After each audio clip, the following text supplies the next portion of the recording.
Il Versilia l'hockey è radicato nel sangue. Vi aspettiamo numerosi al palazzetto. Lotteremo insieme per una grande stagione.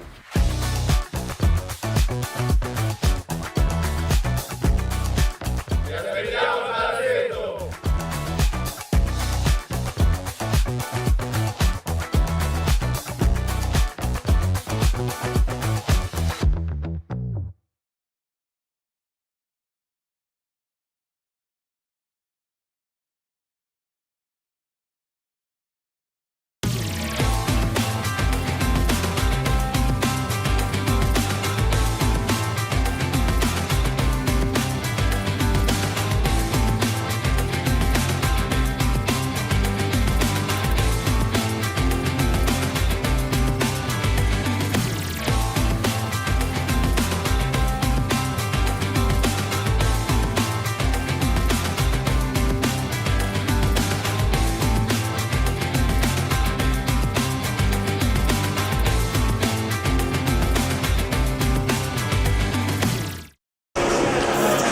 Bene signori, la più cordiale buonasera da parte di Fabrizio Ercolini e Giulio Arnolieri. Ben ritrovati, si gioca questa sera la 18ª giornata per quanto riguarda il massimo campionato di Serie A1 di hockey su pista.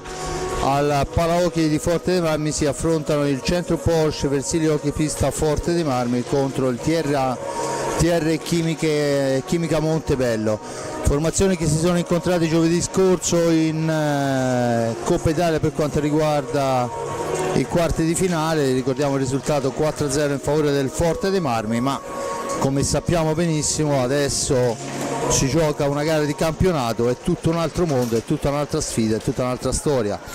Giulio, nella gara di Coppa Italia, per avere il riferimento più vicino, la differenza è stata fatta dalla difesa del Montebello, perché il Forte dei Marmi ha attaccato a ripetizione, ma poi alla fin fine le 4 reti sembrano poche per quello che abbiamo visto. Sì, senz'altro, anche perché il Forte Marmi ha fatto letteralmente la partita per tutti i 50 minuti, e però un po' molto il merito di Carrion e della difesa, un po' anche una certa imprecisione in alcune circostanze dei giocatori rossoblù. È venuto fuori un 4-0 che comunque, per come è venuto, nel senso 2 gol per tempo, è stata una vittoria abbastanza tranquilla per quanto riguarda la formazione Forte Marmina. Una vittoria che, come però dicevi giustamente te, non è che deve far pensare che siccome uno ci ha vinto una volta, anzi ci ha vinto 2 volte perché aveva anche vinto a 5-1 nell'andata di campionato, questo debba essere scontato. Quindi ogni partita si riparte, è una frase fatta ma è così, dallo 0-0, e le vittorie vanno ottenute in pista giocando meglio degli avversari, ecco, queste.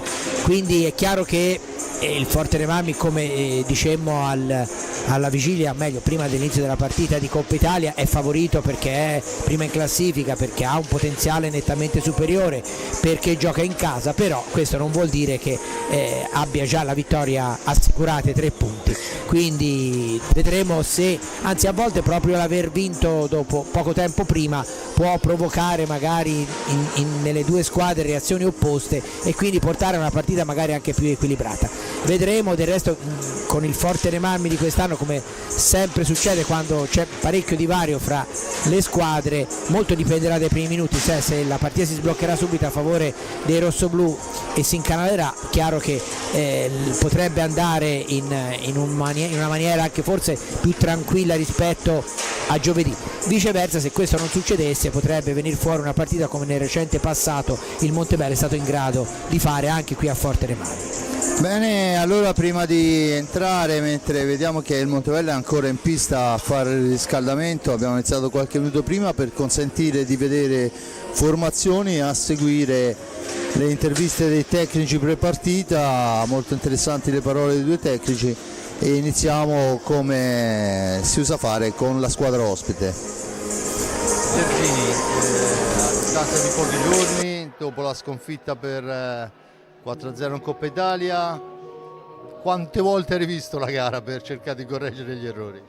Oddio, l'ho rivista un bel po', però siamo anche consapevoli che affrontiamo per la seconda volta in pochi giorni una squadra molto molto potente. Quindi cerchiamo di limitare, cercare di fare il nostro gioco quando lo possiamo e di fare la nostra partita, assolutamente. Montebello che ovviamente per quanto riguarda la Coppa Italia era già un traguardo importante riuscire ad arrivare nelle prime 8, ma adesso insomma si gioca una fetta di permanenza, diciamo così, no? Il campionato deve permettere al Montebello di salvarsi e di salvarsi quanto prima possibile. Questo è il nostro obiettivo fin da subito, anche contro un po' i pronostici. Abbiamo fatto un'ottima andata entrando nei primi 8. Siamo consapevoli che comunque il ritorno sarà più difficile rispetto all'andata perché tante squadre si sono rinforzate.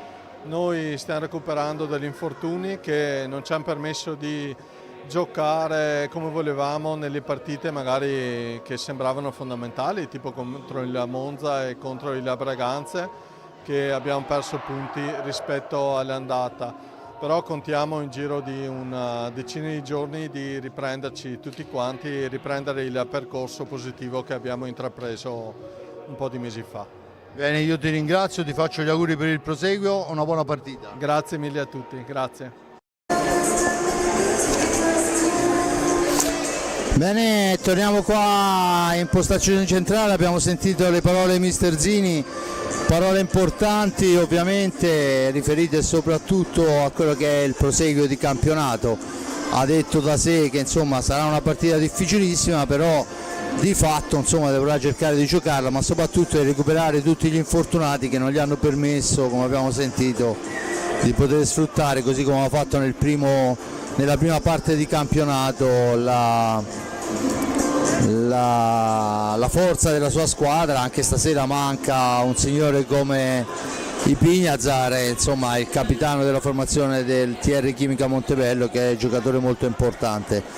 E vediamo anche la formazione allora di questo TR Chimica Montebello prima di andare al proseguio. Il TR Chimica Montebello affronta la gara con Juan Carrion, eroe indiscusso della gara di Coppa, portiere della formazione del Montebello. A sostegno il secondo portiere Michael Nardi col numero 17, con il numero 4 è Riccardo Rossi, con il 6 Andrea Borgo, con il 7 Luca Lombardi, due ex, anzi più che ex, i due giocatori di proprietà del Forte dei Marmi sotto contratto con il Rossoblu in prestito in questo Montebello. Con il numero 8 il capitano di questa sera prende la fascia in assenza di Pignazar, Alberto Peripolli, con l'11 Simone Bolla, con il 73 Matteo Loguercio, con il 77 Alex Zordan, con il 79 Thomas Cardoso e l'allenatore, come abbiamo detto, il signor Mauro Zini. E vediamo anche, soprattutto ascoltiamo le parole di mister Bertolucci, che arrivano prima di questa gara importante, perché poi Alessandro Bertolucci, archiviata la gara di Coppa, gara nuova, se forse c'è un rimpianto è che per la mole di gioco qualche gol in più va fatto. Ma guarda, questi giorni qui siamo allenati poco, perché chiaramente abbiamo fatto un recupero venerdì, abbiamo fatto un allenamentino di un'oretta ieri, ma più che altro abbiamo parlato, come abbiamo parlato ora prima della partita, che l'andamento della partita di giovedì è stato perfetto, perché abbiamo fatto una grande mole in fase difensiva e nella fase offensiva il rimpianto è che abbiamo creato 30 palle gol, 25 palle gol, abbiamo segnato poco. Mi auguro stasera che si entri col piglio giusto come giovedì, bene concentrati, cattivi, ma con un pochino più di efficacia negli ultimi 5 metri. Questa era infatti la seconda domanda, insomma, no? Dopo il 4-0 li hai trattati male, perché cioè non ci possono essere cali. No, sai, abbiamo fatto tanto giovedì, come detto prima abbiamo una mole importante, siamo arrivati tante volte davanti al portiere. Il portiere del Montebello ha fatto una partita stratosferica, però noi con la qualità che abbiamo, insomma, bisogna fare un pochino di più lì davanti alla porta, con un pochino più di precisione, un pochino più di testa alta, guardando il portiere e cercare di piazzare la palla dove soffre un po' di più.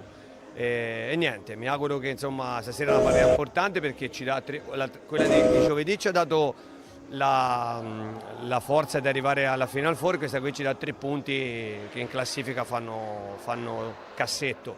Bene, io ti ringrazio, alla prossima. Vai, grazie a voi. Bene, prima di proseguire e di analizzare anche le parole di mister Bertolucci, anche se poco c'è da dire, insomma, come abbiamo sentito, lavorare per migliorare la sottoporta, perché non era felice delle sole 4 reti segnate giovedì scorso, perciò insomma l'abbiamo sentito tutti che questo è le aspettative di mister Bertolucci, insomma, essere un po' più cinici e più precisi sotto porta. Vediamo la formazione del rossoblu, che è formazione al completo: il centro Porsche, Versilia Hockey Firenze, il centro Porsche Firenze, Versilia Hockey Forte dei Marmi, un titolo infinito.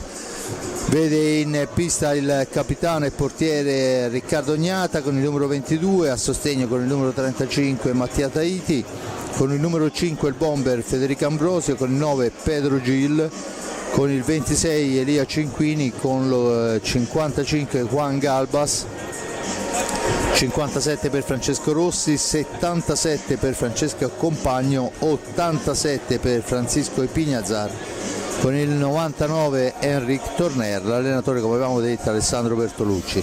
Prima di entrare a parlare specificamente della gara, ancora qualche numero per gli amanti della statistica. Il Forte dei Marmi al momento è primo con 46 punti, 104 gol fatti e 27 subiti, mentre il Montebello risponde al 9° posto in coabitazione con il Bassano, 21 punti, 61 fatti e 52 subiti. E Giulio, proprio da questi numeri si evince che nonostante il 9° posto è comunque una differenza reti in positivo, e non è scontato in quella zona della classifica. No, infatti ma il Montebello comunque sta facendo un ottimo campionato, perché non a caso ha centrato la qualificazione alla Coppa Italia, da cui poi l'ha estromesso giovedì il Forte dei Marmi, ma davanti a formazioni, per esempio il Bassano, che ora condivide la stessa posizione in classifica, che sulla carta erano più accreditate.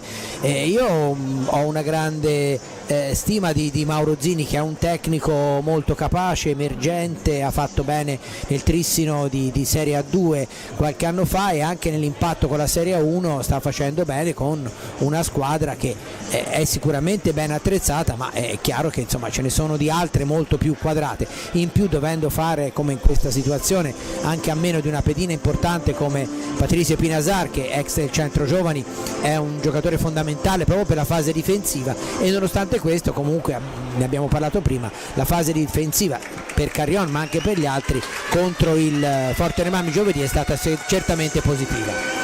Bene, intanto fa il suo ingresso in pista la formazione rossoblu, questa sera in tenuta bianca, tutti a disposizione di mister Bertolucci, perciò vediamo adesso affacciarsi anche qualcuno dallo spogliatoio del Montebello. È praticamente tutto pronto per partire. Intanto ricordo che è finita non più di un'ora fa la gara fra Centro Porsche Firenze Hockey Forte dei Marmi e Roller Rotellistica Scandianese. Era la gara valevole per la Serie 1 del campionato femminile di hockey su pista. Il Forte dei Marmi prende la prima vittoria di questo campionato dopo 3 sconfitte e un pareggio peraltro maturato contro il fortissimo Valdagno. Comunque si prende 3 punti, un 3-1 perentorio, con una difesa eccezionale e una fase d'attacco che questo oggi ha dato i suoi frutti, a differenza di altre occasioni dove alla gran costruzione di gioco poi c'era la beffa finale. Dunque, arbitri in pista, stiamo parlando del signor Simone Brambilla e Vincenzo Marinelli, ausiliari al banco dei cronisti Massimo Nucifero, e dunque in tenuta rosso grigia, non saprei ancora come definirla, quella del Montebello. si appresta ad entrare anche la formazione ospite. Ma fra l'altro è una cosa curiosa che di solito uno pensa, no, è entrata in ritardo perché l'allenatore aveva delle cose da dire. No, Zini era fuori dalla porta già da qualche minuto dello spogliatoio, evidentemente ne hanno parlato senza di lui. Ora chiaramente è una battuta, ma appunto la squadra è rimasta nello spogliatoio più a lungo, mentre l'allenatore era già fuori che attendeva l'arrivo dei suoi giocatori che stanno entrando in pista in questo momento. Ragazzi che entrano in pista, Capitan Peripolli per l'occasione a sfilare per primo, a seguire tutti i compagni più o meno giovani, ma insomma diciamo in linea di massima giovani e giovanissimi. Ricordo nelle file del Montebello il bomber Thomas Cardoso con 16 reti, a seguire il giovanissimo Luca Lombardi con 9, Borgo 7 e poi insomma tutti gli altri dietro, ma ecco questi sono i numeri che può schierare in pista in maniera importante la formazione del Montebello. Risponde il Forte dei Marmi con il bomber d'eccellenza Federico Ambrosio con 37 reti, Pedro Gil 14. Poi abbiamo compagni a 13 giù a seguire, insomma il Forte dei Marmi in gol secondo le classifiche ufficiali, addirittura anche con Gabriel Ambrosio che in realtà gioca nella Serie A2, un gol è assegnato anche a lui in questa omonimia stranissima con il bomber Federico. Sì, che poi ce n'è due addirittura, perché c'è anche Alessio Ambrosio, il fratello di Gabriel in Serie A2, che oltretutto è andato a segno ieri sera, credo la prima rete in Serie A2, la prima doppietta Ambrosio nel derby contro il Viareggio, e credo che per Alessio fosse il primo gol, perché è veramente, se il fratello è ventenne, poco più che ventenne, lui è veramente ragazzino, cioè, insomma, una soddisfazione grandissima, il primo gol in Serie A2, soprattutto farlo nel derbissimo, veramente fa morale, fa squadra, ma è un ragazzino Ambrosio che si muove bene nell'area di rigore, l'abbiamo visto già più di una volta. Ma torniamo a noi, lo speaker ufficiale, l'amico Yuri, che va a nominare quelli che sono le due formazioni che vediamo schierate a centro pista. Ovviamente, come diceva Giulio poc'anzi, l'importante è partire col piglio giusto, è quello che chiedeva anche Bertolucci ai suoi ragazzi, partire subito a bomba, l'ha detto durante, come ricordate, l'intervista pre-partita. Dunque vedremo quello che sarà l'atteggiamento, ma soprattutto quello che sarà l'atteggiamento del Montebello, che come diceva Zini si è riguardato 1000 volte la gara per cercare di capire cosa correggere, ma sinceramente Giulio, quando una squadra come il Forte dei Marmi manovra come ha manovrato giovedì scorso, insomma da correggere c'è poco. Ma sì, anche perché poi si può contrastare il gioco, però poi vengono fuori le individualità, e quindi quando arrivano le individualità che si inventano i gol, la difesa ci può far poco. Ma fra l'altro la cosa curiosa del Forte dei Marmi, come dicevi, no? Che Bertolucci chiede maggior quantità di reti segnate, il Forte dei Marmi è la squadra con l'attacco più prolifico, però questo lo fa capire quanto riesce a costruire come squadra. Sappiamo che l'hockey, no? Io è una vita che lo dico, che quando si ragiona con l'hockey, con i termini del calcio, si sbaglia tutto. Ecco, nell'hockey si può fare anche 50 tiri in porta, e io credo che il Forte dei Marmi in questo campionato raramente ne abbia fatti meno, se non di 50, di 40 dentro lo specchio della porta, se poi contiamo anche quelli fuori. Quindi è chiaro che in proporzione le reti segnate sono poche, ma sono pur sempre l'attacco più forte e il capocannoniere della Serie A1, quindi quando un allenatore chiede maggior prolificità al miglior attacco vuol dire proprio che si va a cercare, non dico il pelo nell'uovo, ma la perfezione, e questa è un po' la caratteristica di Alessandro Bertolucci, soprattutto sapendo di poter contare con una squadra di questo calibro. Senza ombra di dubbio, del resto Alessandro è qua a Forte dei Marmi proprio per questo, per dare quella continuità, quell'input importante per far crescere la squadra che sta oggettivamente crescendo da inizio campionato. Come dice lui, uno step per volta, dobbiamo arrivare alla fase finale con le pile veramente al massimo. Intanto vediamo il saluto di rete, rimane soltanto da scoprire, mentre i due arbitri vanno a controllare l'integrità della rete delle porte, rimane da scoprire quelli che saranno i quintetti in pista. ma per quanto sono riuscito insomma a decifrare dalle parole di Alessandro, sarà il quintetto più pericoloso possibile davanti ad aprire le danze, e vediamo, mentre invece il Bonzini dovrà fare a meno una pedina importante con i Pignazar, perciò insomma dovrà adattarsi un po'. Immagino un Lombardi Borgo, Cardoso, Loguercio potrebbe essere una formazione, naturalmente al netto di Carion che mi pare insostituibile per quanto riguarda la squadra del Montebello. Potrebbe essere un quintetto apprezzabile, e il Forte dei Marmi spariglia tutti i miei commenti e parte con, vediamo un po', che adesso sono tutti in panchina, perciò Gil, Rossi, Galbas e i Pignazar, perciò rimane fuori Ambrosi e compagno, se li riserva quando gli avversari saranno un filino stanchi. Ma infatti uno dei punti di forza del Forte dei Marmi è quello, l'abbiamo detto tante volte anche, cioè di avere 8 giocatori totalmente intercambiabili, e pensare insomma di una squadra di Serie 1 che parte con 2 nazionali in panchina come attaccanti la dice lunga sul potenziale del Forte dei Marmi, e anche perché Gil e Rossi sono 2 giocatori secondo me adatti proprio per partire in una certa maniera come vuol partire Alessandro Bertolucci, anche perché hanno il sostegno da dietro di 2 motori impressionanti come sono Galbas e Pignazar.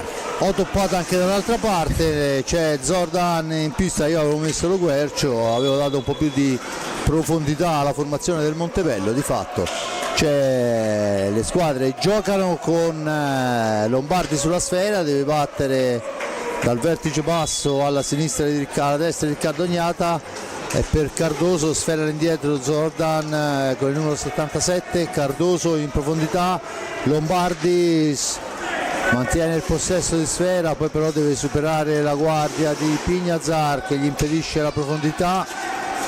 Lombardi ancora, tentativo di blocco da parte di Borgo, la sfera è per Zordan che la cambia con Cardoso, il più arretrato dei suoi. Comunque, per Lombardi sbagliato tutto, Chicco Rossi. Rispetto alla partita di Coppa è partito a uomo il Montebello, cosa che non aveva fatto, se non vado errato, giovedì. Intanto vediamo, sì, effettivamente è una marcatura e sicuramente avrà bisogno di inventarsi qualcosa, e che non può rischiare insomma di fare la stessa partita. Rossi per Gil per Galbas, la botta di Galbas, la deviazione del portiere, la sfera da recuperare dietro porta e i 45 secondi a disposizione del Forte dei Marmi. Dunque la prima conclusione di Galbas, liberato molto bene al tiro dalla media distanza. Di Pignazar per Galbas, supera un avversario, poi fascia sinistra per Gil che si allarga, serve ancora per i Pignazar, tenta il tiro ma Borgo lo mura. Siamo dall'altra parte, attenzione per Cardoso che tenta il filtrante al centro ma recupera Rossi, serve i Pignazar, poi la sfera schizza lontana, recupera ancora Rossi, la sa Gil per Galbas, per Gil ancora, Pedro per Cisco, è Chicco che la manovra in fascia destra, dietro porta per Galbas, aspetta il piazzamento Galbas, ne esce per Gil, si allarga, poi si allunga sfera, rimbalza sulle gambe di Cardoso, ma è ancora il Forte dei Marmi.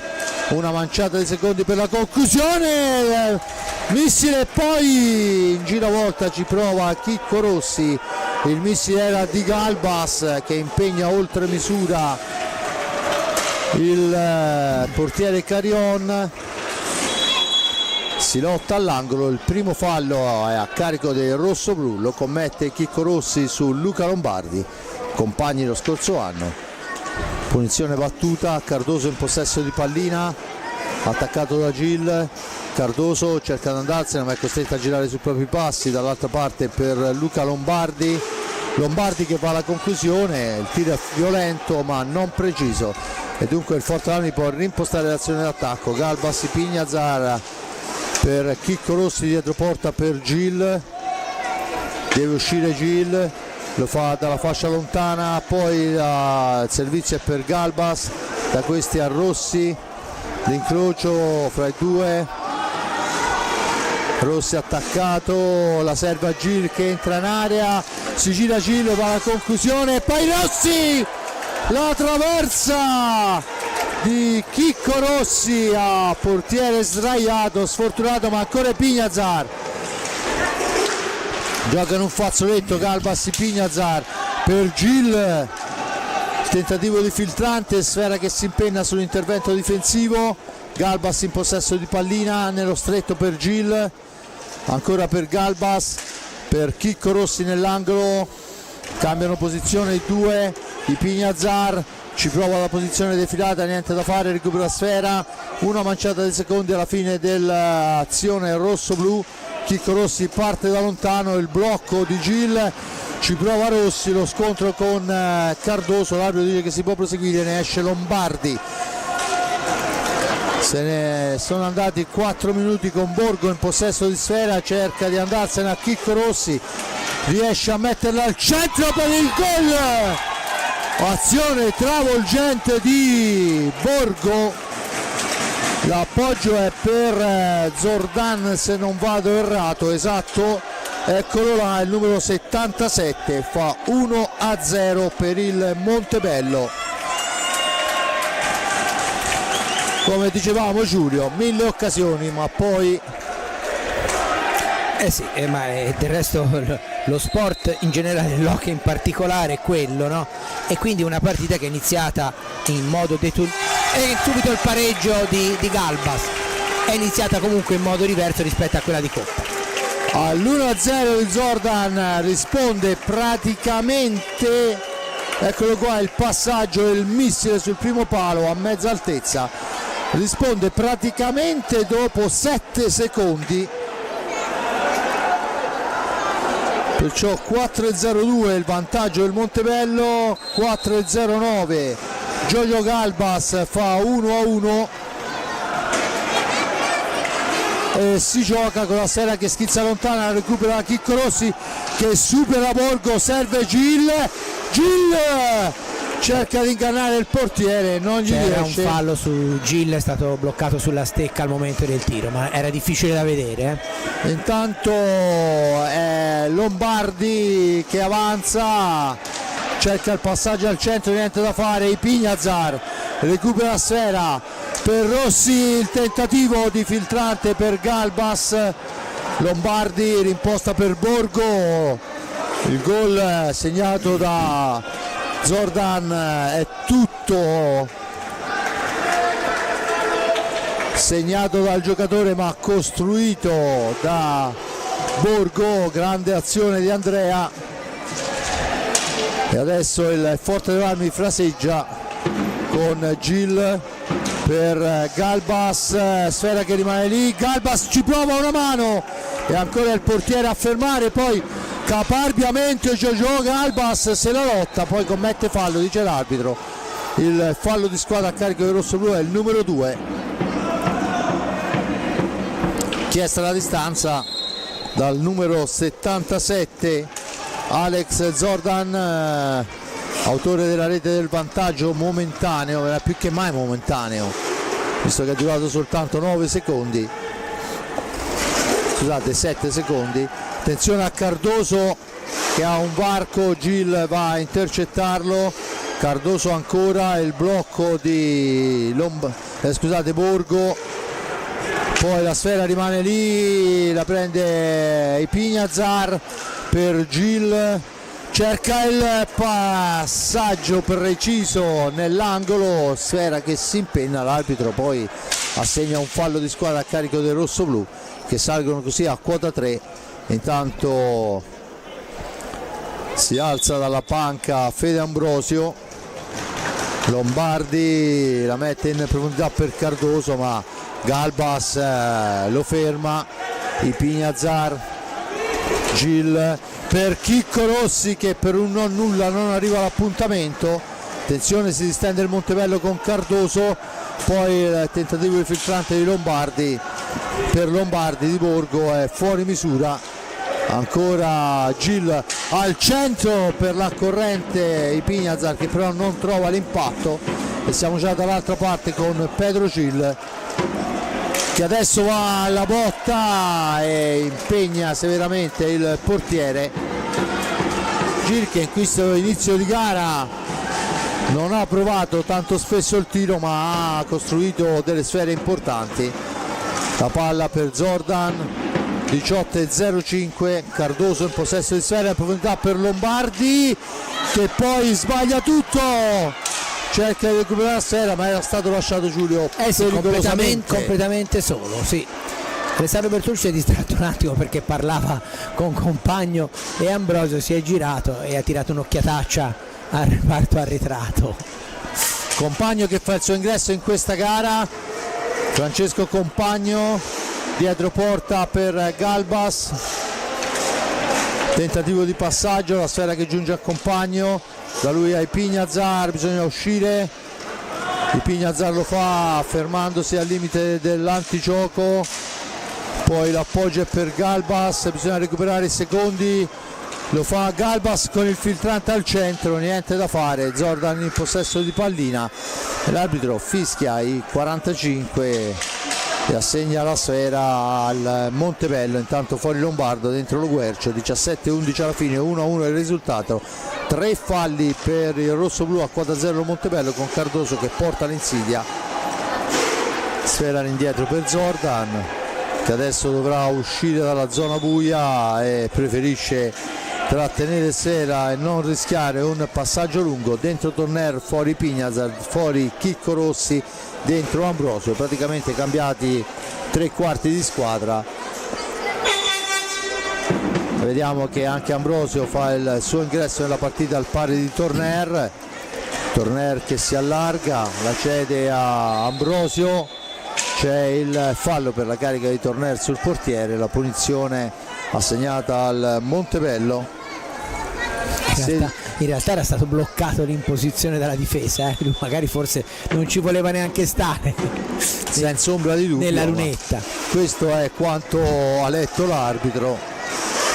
Lo Guercio all'indietro per Cardoso, per Borgo, cerca il filtrante, Torner, è una volée stile tennis, poi la dà lunga per Compagno, da questi a Galbas, Compagno ancora nello stretto, sfera per Francesco Compagno, aspetta il piazzamento, la cede ad Ambrosio, all'indietro per Torner, si allarga Torner, cerca il varco, attaccato da Borgo, Torner per Galbas, Torner ancora, attaccato molto bene da Borgo che se ne va, si ferma, serve Lo Guercio, Galbas sulla sfera più che mai pulito, ma Lo Guercio rinviene ancora e adesso è Compagno ad impedire il tiro a Cardoso, che comunque mantiene il possesso di pallina. Un paio di errori a cui bisogna fare particolare attenzione, queste sfere perse, Giulio, che già in 2 occasioni hanno consentito di andare pericolosamente vicino alla rete al Montebello. Diciamo che sicuramente sarà anche merito del Montebello, ma è un primo tempo, intanto una conclusione di Compagno parato, in cui rispetto a quello di Coppa Italia, e il paragone lo facciamo perché è di 3 giorni fa, quindi insomma ha anche un certo senso, e il Forte Rema riesce meno a schiacciare, anche se poi in realtà molte volte la difesa del Montebello insomma si aiuta un po', diciamo così, per fermare i giocatori. L'abbiamo visto prima su Gil, che non ha potuto tirare nel momento in cui voleva perché gli è stata trattenuta con la stecca dell'avversario la pallina, però comunque sta di fatto, Montebello sta pareggiando, e intanto una conclusione fuori di Ambrosio, cosa che invece nella partita di giovedì scorso a questo punto era già in doppio vantaggio. Intanto è Torner in possesso di sfera, la mette all'indietro ma la riconquista Zordan per i suoi, si ferma, aspetta il piazzamento, l'incrocio è con Cardoso, controllato da Checco Compagno che va a disturbarla all'angolo, la sfera schizza lontana, la prende Ambrosio e imposta l'azione per la formazione del centro Porsche. Ancora i ragazzi di mister Bertolucci con Ambrosio vicino alla rete, riflesso importante del portiere Carion. Compagno nello stretto per Torner, Torner che deve superare la guardia dei Lombardi, lo fa servendo ancora per Checco Compagno per Ambrosio, per Torner. Ambrosio ancora il più arretrato dei suoi, cerca il varco Ambrosio, lo trova, non c'è la possibilità dello scarico, lo effettua adesso a ritroso. Torner ancora, 13,52, sono pochi oramai secondi, ma il portiere Carion ci mette ancora il suo sul martellata di Torner dalla lunga distanza e si riprenderà con l'ingaggio a centropista. Chiede lumi all'arbitro Brambilla, il nostro Checco Compagno, la sfera ha toccato la rete di protezione del soffitto, dunque time out e poi l'ingaggio a centropista, mentre intanto rivediamo le reti. Dunque vediamo le formazioni, ancora nessun cambio per quanto riguarda, no, e dovrebbe essere entrato per i Polli se non vado errato, fa spazio e prende il turno di riposo Borgo. Per quanto riguarda il Forte dei Marmi, Cinquini per Galbas, dunque è cambiato il quartetto in totale, Giulio. Sì, tanto il Tristine è già in vantaggio per 3-0 sul Monza, quindi il Forte dei Marmi ancora di più dovrebbe cercare di portarsi avanti, anche se poi chiaramente conta il risultato del 50° minuto, ma insomma. Però il Montebello, ripeto, mi pare che Zini abbia confermato quello che dicevo di lui, cioè che è un tecnico molto bravo, ha studiato la partita e per il momento è riuscito a arginare molto di più che rispetto a gara 1 il Forte dei Marmi, che continua comunque ad avere il maggior numero di occasioni, però ha segnato un gol solo, ne ha subito uno, mentre ripeto nella gara di giovedì il risultato a questo punto era di 2-0 a favore dei rossoblù e soprattutto quantitativamente sempre tante occasioni ma meno rispetto alla precedente partita di Coppa. Vediamo se dopo il time out qualcosa cambia. È Compagno che però viene murato da Lombardi, che poi perde sfera, dopo lo stesso Compagno. Il rilancio lungo è per Ambrosio, da questi a Torner. Torner dietro porta, si ferma, aspetta il piazzamento, cerca di farsi vedere Compagno, la sfera è per Ambrosio, fascia sinistra dietro porta, accompagna Ambrosio, si allarga Ambrosio, va alla conclusione murata, sfera che rimane lì, la prende Cinquini, arretratissimo, serve Torner per Cinquini, la mattonella è giusta, la martellata pure e la risposta di Carion altrettanto. Recuperati il 45, si torna a giocare con Torner, percussione, questa volta la incrocia sull'angolo lontano ma di un velo alta, e dunque la punizione in favore della squadra del Montebello, mentre siamo a metà del primo tempo, 12° minuto, sfera lunga per Lo Guercio, poi però non riesce a passare per l'intervento di Compagno che rilancia su Cinquini a Lombardi su di lui, poi il passaggio, si intromette Lo Guercio, Cinquini va a disturbarla all'angolo, gli riporta via sfera per il tentativo di triangolazione, la smanacciata sulla stecca di Compagno ed il rigore assegnato al Forte dei Marmi. Giulio. Sì, ineccepibile, ora lo rivediamo, qui l'abbiamo visto molto velocemente, ma eccolo qua, quello lo vediamo in questo momento, e altrimenti probabilmente l'avrebbe colpita la pallina e invece non l'ha colpita e c'è il logico rigore a favore del Forte dei Marmi che si incarica di battere Torner. 12:30, metà tempo preciso al secondo, ed è Torner che si incarica di battere il rigore, e visto come si muove il portiere è tutt'altro che semplice. Vediamo se riuscirà Enric a trasformare, no, alza il guantone, ferma l'azione il portiere Carion, dunque parato il rigore del Forte dei Marmi.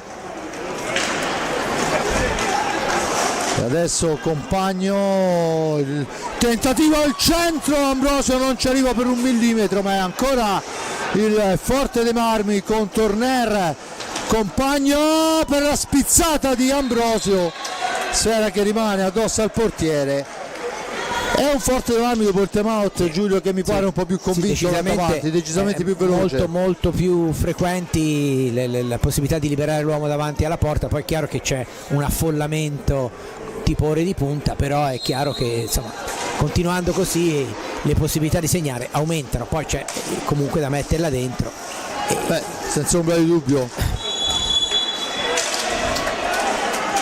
Tanto fischiato in attacco il fallo al Forte dei Marmi, il quarto fallo a carico del rossoblù, ancora quota 0 per il Montebello. Diciamo che per il momento gli arbitri fischiano più i falli in attacco che quelli in difesa, ma vediamo se questo sarà il metro. Per i polli per Lombardi cerca di andarsene in fascia sinistra, serve lo Guercio per Cardoso per i polli che va alla conclusione, non c'è la deviazione, dunque la sfera è per Compagno, controllato da Cardoso. Poi c'è il primo fallo di Cardoso che schiaccia la balaustra, attenzione, Torner già libero, va alla conclusione, sfera alta su deviazione del Montebello, poi ci prova Ambrosio da dietro porta, l'arbitro dice che c'è la stecca alta. La punizione in favore del Montebello, intanto fuori Cardoso e dentro Borgo che chiama subito un qualcosa ai suoi, probabilmente istruzioni date da mister Zini. La sfera si alza altissima e c'è la deviazione rossoblu, dunque la punizione in favore del Montebello. 11-23, 1-1 il risultato, 4 falli a 1 a carico del rossoblù, con Luca Lombardi in possesso di sfera, intercettata la pallina da Compagno che poi la difende dal ritorno dello Guercio. Compagna ancora, supera lo Guercio, si ferma, aspetta l'altezza della tre quarti, l'appoggia per Ambrosio, per Cinquini, disturbato da Borgo. Cinquini ancora, lotta all'angolo, poi ne esce, il passaggio all'indietro per Compagno, dall'altra parte Torner che si allarga, tiro centrale di Torner smorzato in un qualche modo alla coppia Lombardi-Borgo. Lombardi che può tornare in avanti, cerca il dribbling, poi gli impedisce la percussione Cinquini, adesso ci prova su Compagno. Lo Guercio, niente da fare, rimane lontanissimo nei pressi del proprio portiere Borgo, con Peripolli in possesso di sfera. Peripolli che chiude per il tentativo, l'arbitro assegna il rigore alla formazione del rivediamo. Il contatto sicuramente c'è stato, da quello che riusciamo a vedere alla nostra postazione, forse li vediamo meglio di qua.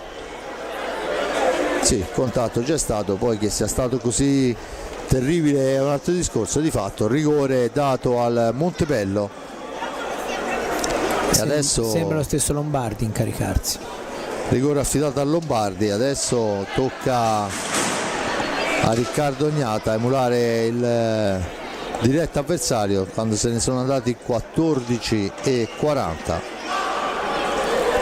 Lombardi gran tiratore. Sì. Vediamo. Forte e preciso.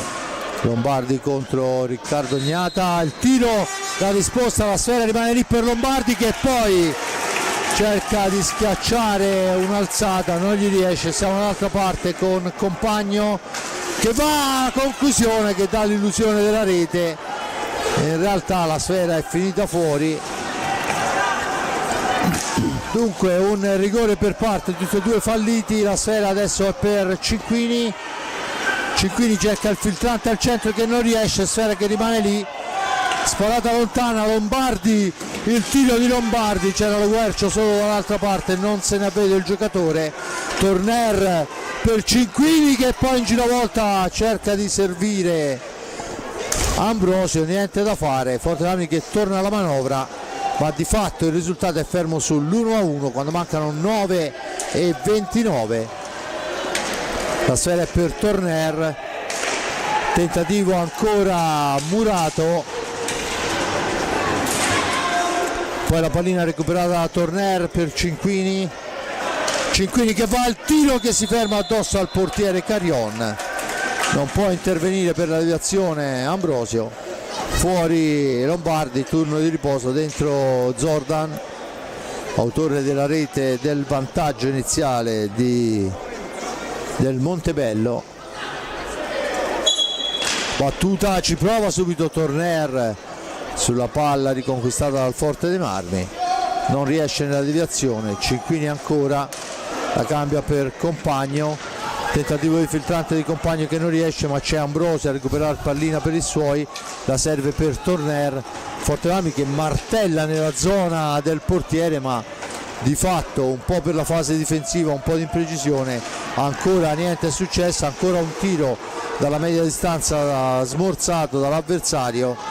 Queste sono occasioni che diventano poi pericolose per le ripartenze avversarie.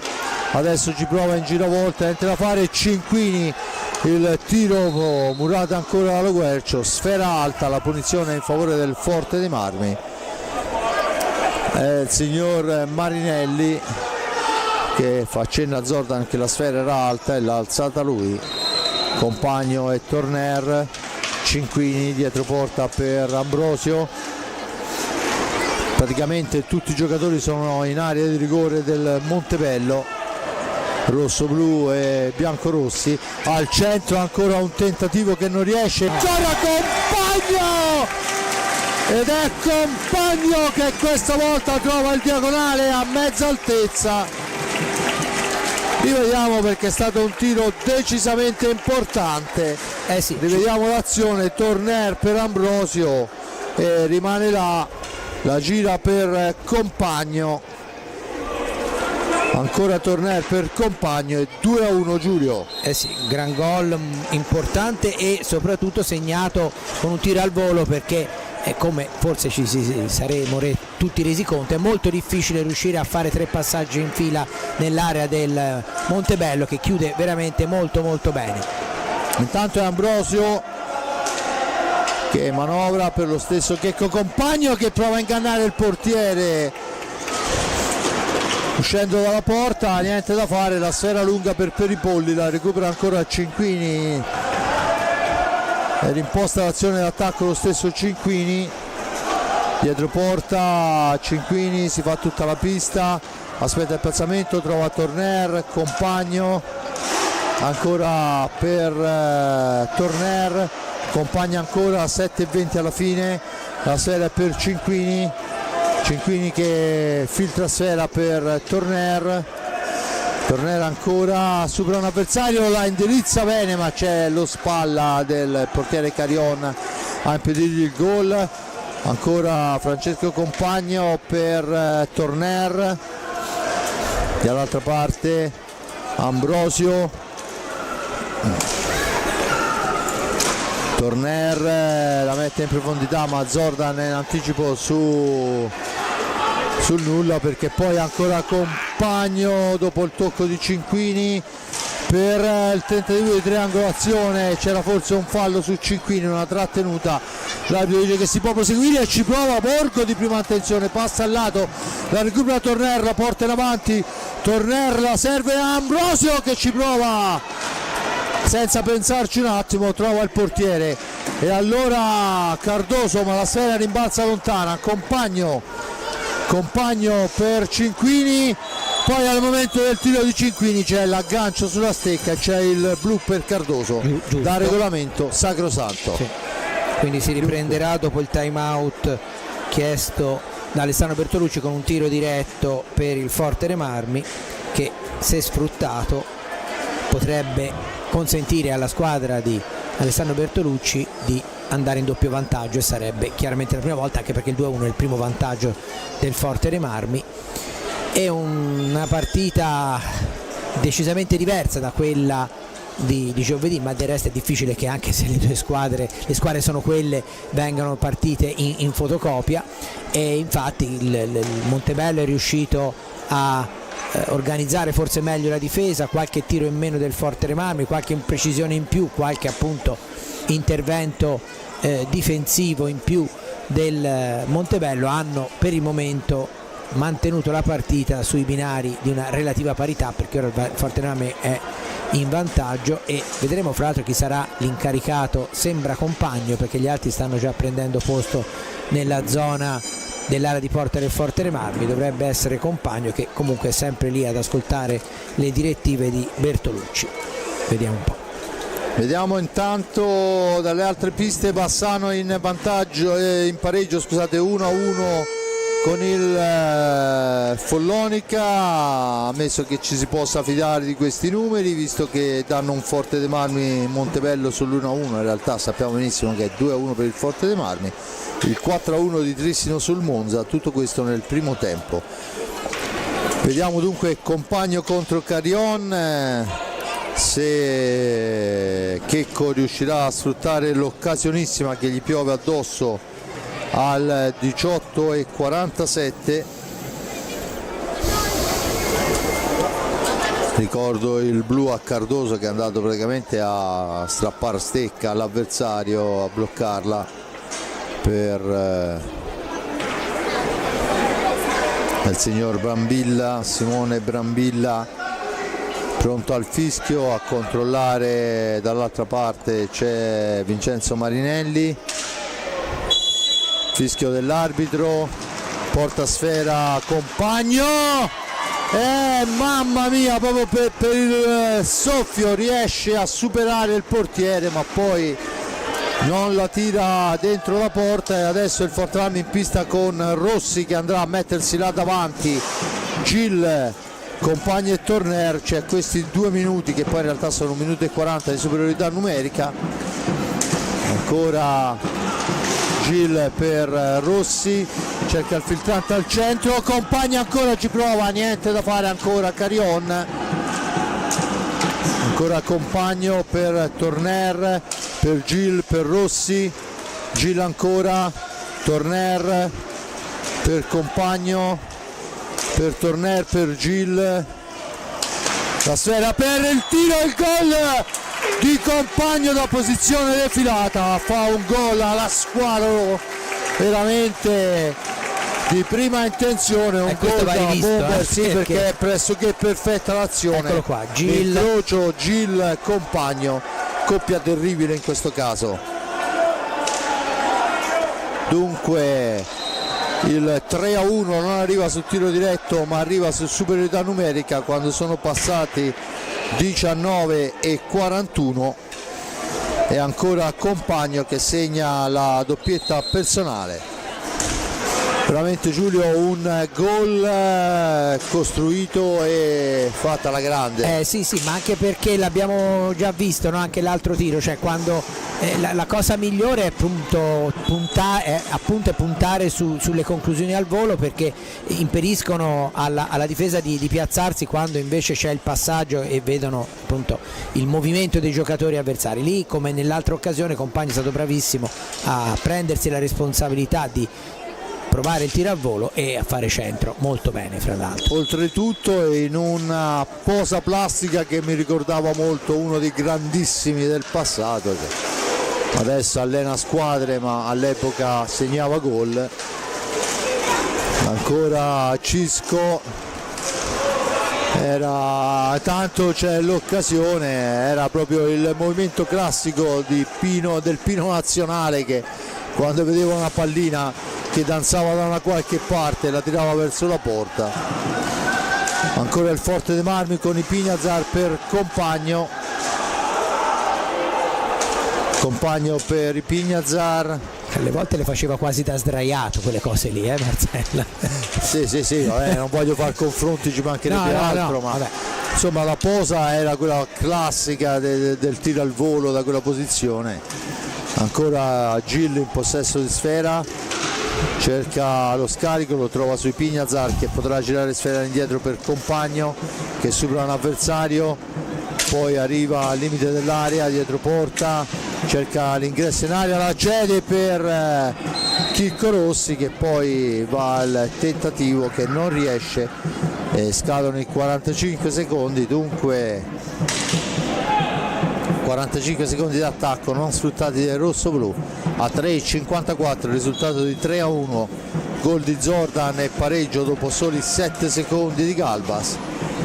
Un rigore fallito da Tornero, un rigore fallito da Lombardi, gol di Compagno, una punizione di prima giocata alla grandissima ma fuori di un nulla da parte di Compagno, che poi va a prendersi bisogna rettificare la posizione, lo fa in questo momento Gil ancora, finta tiro, l'appoggio è per Chicco Rossi, per Gil per Rossi, coperto, non può andare alla conclusione. Pignazar per Gil ancora, ci prova Gil dal limite dell'area, questa volta il tiro nel traffico è ben letto dal portiere Carion. Adesso Lombardi in fascia destra, cerca di andarsene, Gil su di lui, filtrante per Lo Guercio che poi la rigira all'indietro, in orizzontale per Borgo, Lo Guercio ancora, l'incrocio per Borgo che deve trovare un compagno, trova però la stecca di Gil, poi succede un po' di tutto, l'arbitro dice che si può proseguire, non c'è fallo e dunque Gil può rimpostare l'azione d'attacco sullo stesso Ipignazar. Fascia destra per Ipignazar, ancora per compagno, cambia posizione con lo stesso Ipignazar, sfera all'indietro per Rossi, il più arretrato dei suoi, l'accelerazione per compagno, il cambio per Gil, il Misegel al lato, arriva Ipignazar, ma sulla ribattuta fa buona guardia a Carion e siamo dall'altra parte con Borgo in possesso di sfera. Lo Guercio, Fortebrami che continua a costruire, la sfera rimane lì, poi una carambola favorisce Lombardi ancora per Lo Guercio, torna in avanti il Montebello con Borgo ancora, l'attacco, la sfera al centro, ma è Compagno che se la porta via, Compagno finta il tiro, l'appoggio è per Gil che si libera, la conclusione, il guantone, gesto di disperazione da parte di Carion che insomma questi ultimi minuti si è visti arrivare da tutte le parti, è stato bravissimo sulla pallina che aveva picchiato nella balaustra e Galbas aveva messo praticamente, Pignazar aveva messo praticamente dentro a colpo di sicuro e lui ci è arrivato, qui lo stesso Pignazar forse trattenuto, poi il tiro è venuto debole, ha parato Carion.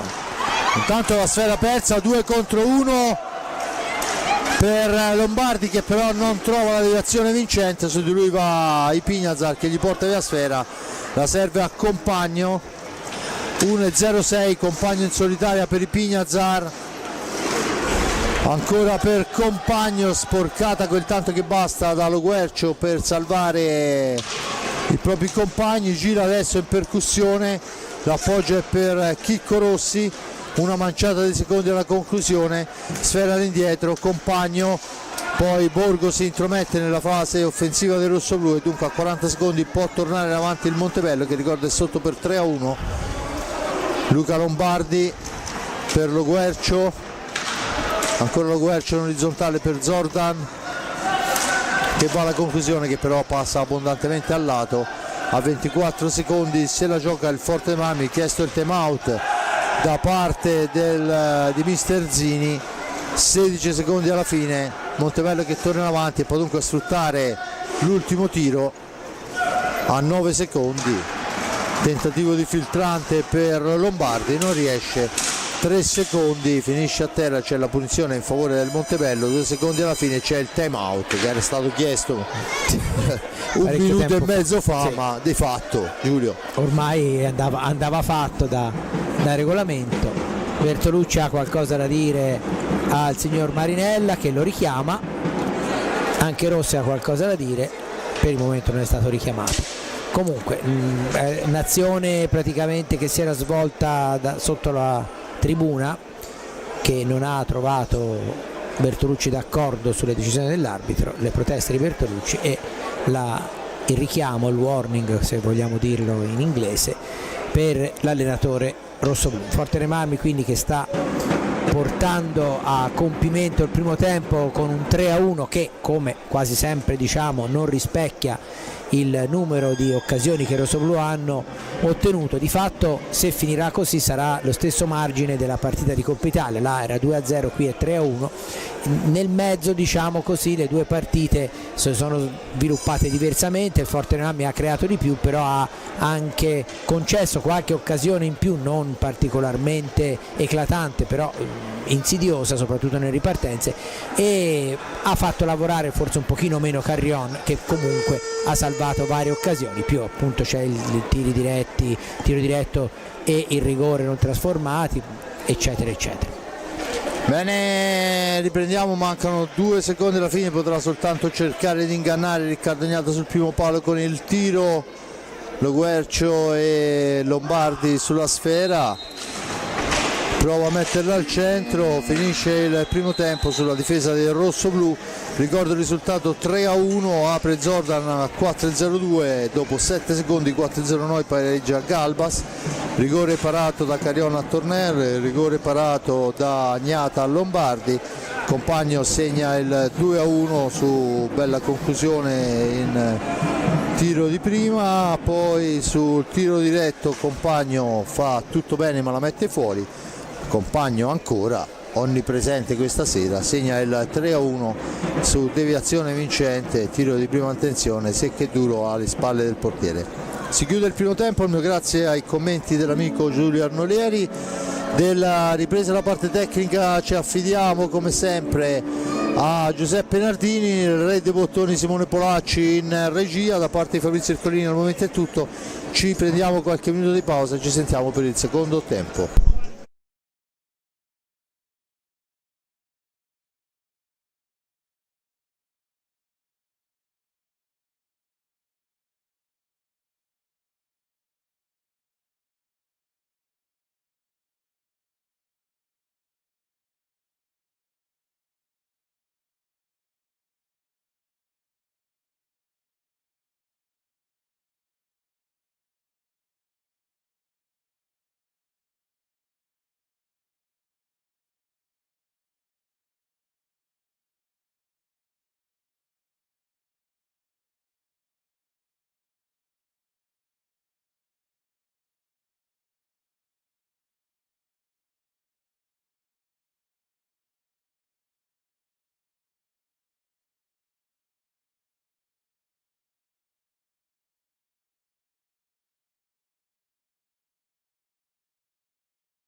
Inverside all'hockey è radicato nel sangue. Vi aspettiamo numerosi al palazzetto. Lotteremo insieme per una grande stagione.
Inverside all'hockey è radicato nel sangue. Vi aspettiamo numerosi al palazzetto. Lotteremo insieme per una grande stagione.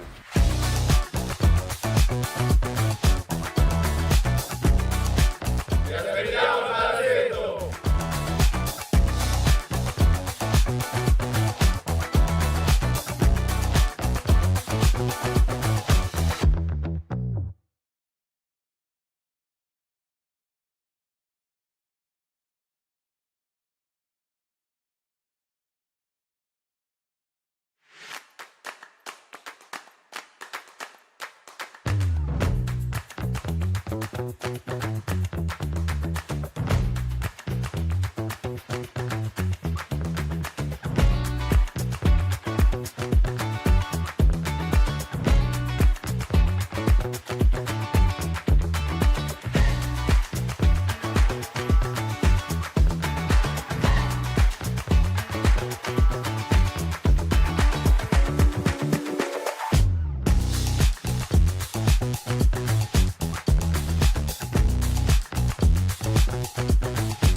Inverside all'hockey è radicato nel sangue. Vi aspettiamo numerosi al palazzetto. Lotteremo insieme per una grande stagione.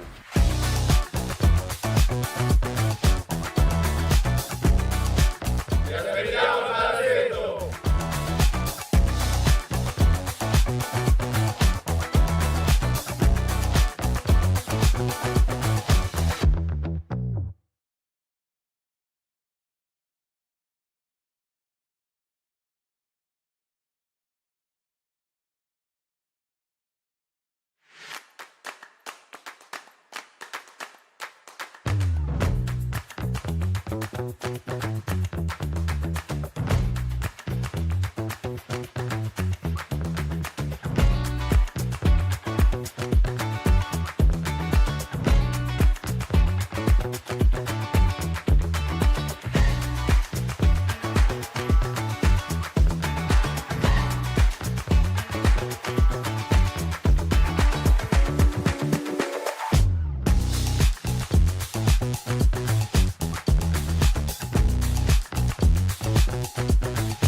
Bene, sulle immagini che sfumano sul bellissimo pontile di Forte dei Marmi tornano in campo le due squadre, ricordo agli ordini del signor Brambilla e Marinelli, coadiuvati al banco dei cronometristi da Nucifero. Forte dei Marmi in pista Cognata, Galbas, Pignazar,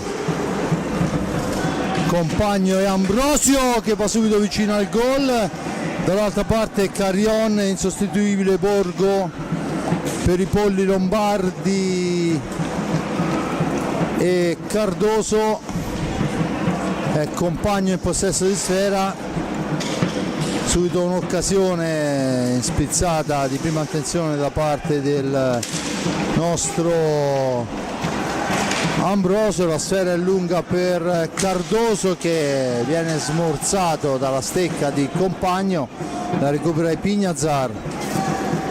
Pignazar in orizzontale per Compagno, Compagno porta sfera, la serve dietro porta per il tentativo di Ambrosio, ancora Compagno, poi l'arbitro fischia un fallo in attacco per il rosso-blu chiesta la distanza, Cardoso sulla sfera, l'appoggio è per Lombardi, Luca Lombardi per Borgo, al centro per Lombardi che di prima intenzione impegna il portiere Riccardo Ognata, la sfera è recuperata da Galbas, si ferma Galbas, l'appoggio è per Compagno, dall'altra parte per Ipignazar, per Ambrosio, in orizzontale Compagno, Galbas ancora, arriva come un treno fin dietro porta, aspetta il piazzamento, sono tutti in area i giocatori del Montebello, Compagno, su di lui Borgo, Galbas si libera dell'avversario, la mette al centro per il tentativo di deviazione che non riesce, ma ancora Compagno, tiro accompagnato da Compagno che però non ha fortuna, ancora il Forte Marmi nello stretto, certo è ben difficile entrare in un'area così affollata, infatti, e di maglie colorate e di maglie bianche. Sì, ma infatti è stato bravo Compagno a tentare il tiro, c'era anche Ambrosio ma era in area, sì, ma con i giocatori avversari addosso, quindi lui aveva il corridoio libero perché gli è arrivata la pallina, ha provato la conclusione, ha fatto bene in quel frangente. Intanto per i polli la manovra per i suoi, la mette al centro, Ambrosio in fase difensiva, per Ipignazar, per Galbas, per Ipignazar ancora, lo stesso Galbas, Ipignazar ancora, per il tentativo di Compagno che però è sporcato dall'avversario, per i polli riconquista sfera, cerca di andarsene, fa guardia su di lui il Forte dei Marmi, Ipignazar la soffia a Lombardi per il tentativo di triangolazione, poi ancora Compagno alla deviazione che non riesce, sfera lunga, non ci riuscirà presumibilmente Galbas, infatti è così, non si affretta neanche a tentare un tiro che potrebbe diventare pericoloso e dunque la pallina riconsegnata per il fallo di 5 secondi al Montebello che ricordo è passato in vantaggio con Zordan, poi subito le 3 reti del rosso-blu, Galbas, Compagno stesso che va a lottarsela con Peripolli per Cardoso nello stretto, su di lui si porta Galbas, l'arbitro dice che si può proseguire, c'è la trattenuta di Cardoso che si porta via Galbas, la punizione già battuta, è il terzo fallo per il Montebello.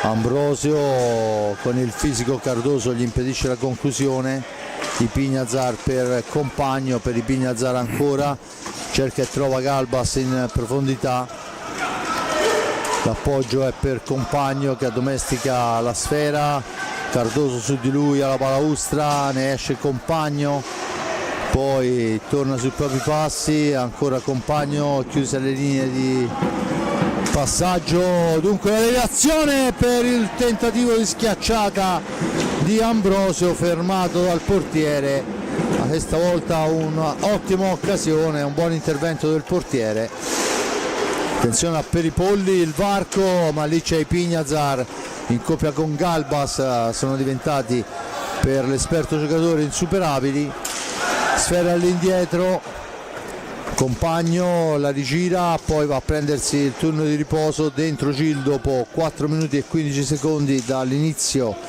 del secondo tempo. Ipignazar per il tentativo di Ambrosio, ancora una volta murato, Gil, Galbas, Gil ancora per Galbas, il tentativo fermata ancora, ma è ancora il Forte dei Marmi che ha i 45 e la possibilità di provarci. Giulia adesso sta viaggiando a 1000 all'ora. Sì, anche perché credo che l'inserimento di Gil sia stato voluto proprio per quello, per dare velocità nel momento in cui c'è da cercare di liberare l'uomo in area, perché con la grande dinamismo che ha Gil, infatti l'abbiamo già visto un paio di volte, no? Si porta dietro i giocatori avversari e libera un po' più di spazio in area per i compagni. Intanto ci prova, niente da fare, Cardoso torna in avanti, Galbas intercetta sfera, si lotta all'angolo, arriva anche Ipignazar a dare una mano e gli porta via pallina in maniera pulita e rimposta l'azione. Gil ancora, Gil ancora si ferma, aspetta il piazzamento, serve Galbas per Gil che tenta il passaggio al centro, pallina intercettata ma solo momentaneamente, ancora Gil che poi però sbaglia il passaggio, 2 contro 1, Lombardi per Borgo, troppo lunga la sfera, si impenna la punizione in favore del Montebello, era una buona occasione, sbagliato il passaggio di Lombardi per Borgo che era 1 metro più indietro. Comunque di fatto ancora una buona ripartenza del Montebello, 19-16 alla fine, 3-1 il risultato, 4 falli a Calgary Rossoblu, a quota 3 il Montebello con Luca Lombardi che porta l'insidia. L'appoggio è per Borgo che ci prova, no look, la sfera recuperata da Gil, rilanciata per Galbas, Galbas che incrocia con Ambrosio, ci prova sotto gamba ma c'è il fallo che probabilmente di cui l'arbitro non si avvede, trattenuta la stecca ancora una volta, la sfera dietro porta per Ambrosio, vitatura per Ambrosio stramarcato dagli avversari, ne conoscono le potenzialità, ancora Galbas per Gil per Pignazar, per Ambrosio che la va a mettere, indirizzata molto bene, ma c'è la buona difesa, attenzione che la sfera finisce nei pressi di Riccardo Ognata che la rilancia, intercettata, sfera alta con il petto, perciò la punizione in favore del Forte dei Marmi. 18-17, Giulio, grande intensità, ma poi alla fine 3-1 eravamo, 3-1 siamo. Sì, comunque il Forte dei Marmi sta creando veramente molto e stavolta in questo secondo tempo Carrion ha dovuto fare, non è tanto il numero di interventi quanto 2 o 3 interventi veramente molto difficili, come quello lì sul tiro di Ambrosio che sembrava proprio diretto all'incrocio dei pali. Tanto Ambrosio, il palo pieno di Ambrosio, sfortunatissimo questa sera. E adesso tocca ai Pignazar per Gil, intanto succede di tutto in area di rigore, vediamo quello che decide l'arbitro per l'ingaggio. Sinceramente c'è da asciugare la pista, non ho seguito l'azione, confesso, la sfera era lontana, abbiamo visto a terra Ambrosio e Carrion.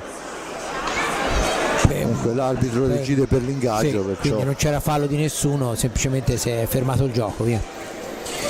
Vediamo adesso, bisogna asciugare la pista, ecco che entra l'addetto. Intanto sì, il Forte dei Marmi sta mantenendo il predominio territoriale, deve cercare di allungare un po', perché poi il risultato è certamente in suo favore, ma un gol del Montebello cambierebbe completamente la chiave tattica e anche psicologica della partita, quindi è chiaro che la squadra Alessandro Bertolucci vuole almeno un'altra rete per una maggior sicurezza del risultato. Ovviamente deve essere d'accordo il Montebello, che per il momento non lo è, anche perché nelle ripartenze del secondo tempo ha fatto veramente delle buone cose. Intanto vediamo il replay di quanto è successo, ma si riprende a giocare in pista Gil ancora per Ambrosio che cerca un varco, poi il gol dello Squalo, non trova il filtrante, allora se lo inventa, gira intorno alla vittima e morde secco. 4-1 è lo Squalo rosso-blu, Fede Ambrosio, il bomber quando non trova il passaggio si inventa il gol. Vediamo se è possibile vedere un replay, non c'è stato tempo neanche per quello. Di fatto Ambrosio fa 4-1 quando sono passati 7 primi e 23. Giulio. Sì, gol alla sua maniera, a parte che, ripeto, Ambrosio è in grado di segnarli in tutti i modi i gol, ma diciamo che questa stagione in area ne ha fatti veramente tanti. Già in questa partita è stato varie volte vicino alla conclusione, a chiudere il triangolo a contatto col portiere, in alcuni casi forse non è stato nemmeno aiutato dall'arbitraggio, ora ci riprova ma questa volta era coperto da Lombardi. Intanto è Gil che la cambia per Galbas che la mette sull'angolo lontano, ma è fuori misura, dunque niente di fatto. gol importante comunque, perché come dicevo prima adesso sono 3 le reti di vantaggio, quindi il Fortene Marmi, che ovviamente non è nel DNA di Alessandro Bertolucci di far pensare di far tirare i remi in barca ai suoi, però è chiaro che può giocare con maggior scioltezza e soprattutto può cercare di chiamare fuori il Montebello per colpire a sua volta di rimessa. Senza ombra di dubbio, intanto una pattinata mostruosa di Gil, poi Lombardi fa correre sfera per Cardoso che fa tutto da solo, si gira ma trova Ipignazar in fase difensiva. Fortuna che adesso deve girare sfera e sfruttare gli spazi che obbligatoriamente dovrà concedere il Montebello. Palla per Gil, il missile di Gil, la risposta di Cardoso che se ne va in avanti, cerca velocità Cardoso, il tiro e la risposta è di Riccardo Gnata. Zordan in possesso di sfera, tenta il filtrante che non riesce per l'intervento difensivo di Ambrosio, sfera all'indietro, Lombardi ancora attaccato che mette a sedere tutti per il gol di Ipignazar al pari di quello di Zordan. Il gol è ben insaccato da Ipignazar, la costruzione è tutta di Pedrito. 5-1 il Cisco, Ipignazar fa più 4 per il rossoblu, inizia la cilandrola dei cambi, dentro Cinquini e Torner, fuori Ipignazar e Galbas. E se non vado errato è il terzo assist di Pedro Gil stasera.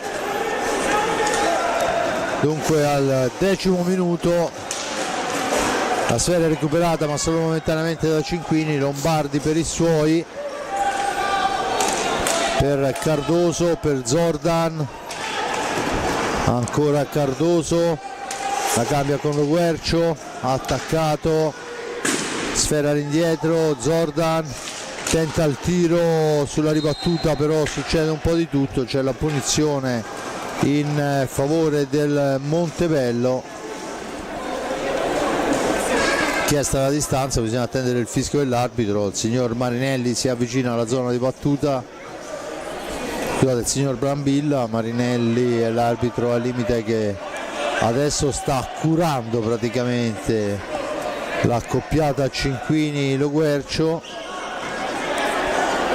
e adesso va a richiamarli,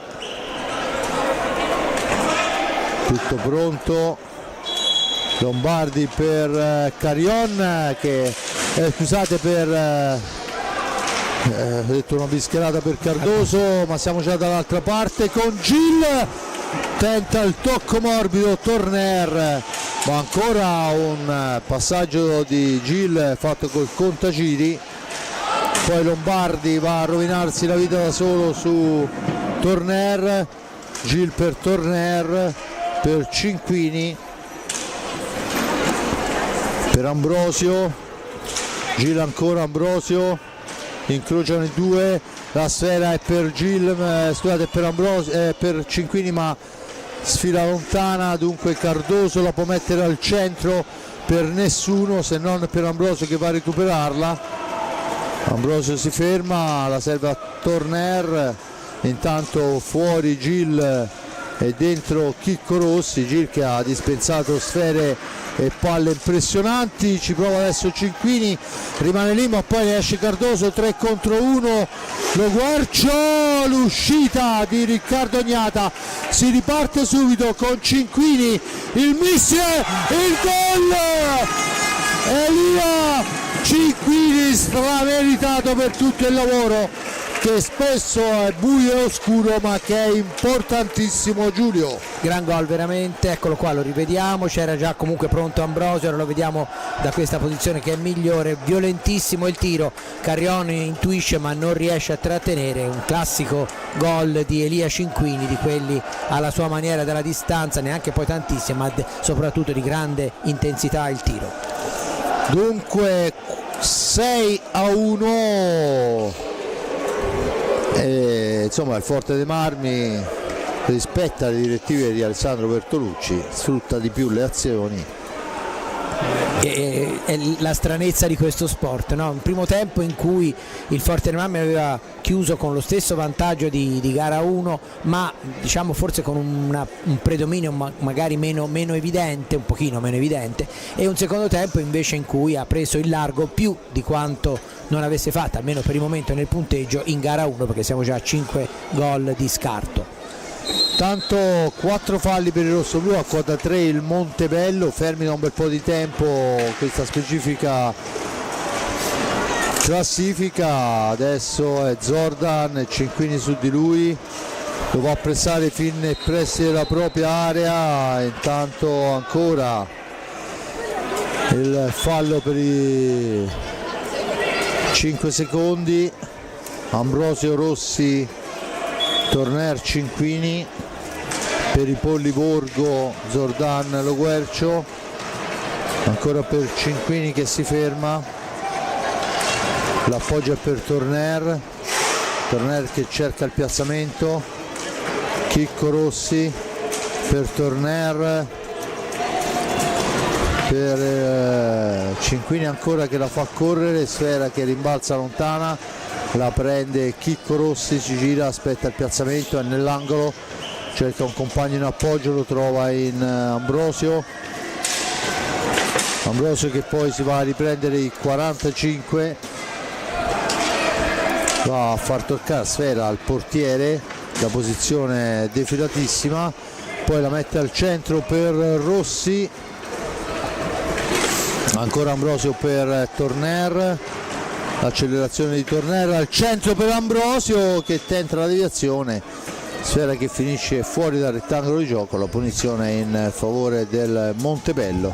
Forte che però rimane là davanti a cacciare Sfera immediatamente, la pallina è lunga per Lo Guercio, su di lui si porta Cinquini, questa sera il capitano, ancora Lo Guercio, Cinquini che cerca di farsi sentire, la sfera è per Borgo, poi un rimpallo lo favorisce, ma ancora Borgo in possesso di Sfera, cerca il dribbling ma è soltanto a ritroso, dunque la pallina è riconquistata dal tentativo di Ambrosio che quale bomber di razza è, come vede lo specchio della porta ci tenta, dunque 6-1 il risultato ampiamente largo per il Forte dei Marmi, ma mancano ancora 11:37, perciò può succedere tutto e il contrario di tutto. Ambrosio in possesso di Sfera per il tentativo di Torner, la sfera recuperata da Borgo che se ne va in coppia con Lo Guercio, eccolo qua Borgo, poi si era allargato troppo Lo Guercio e dunque non c'è la possibilità dello scarico. Chicco Rossi, il tiro di Rossi fermato sulla ribattuta, il più veloce è per i Polli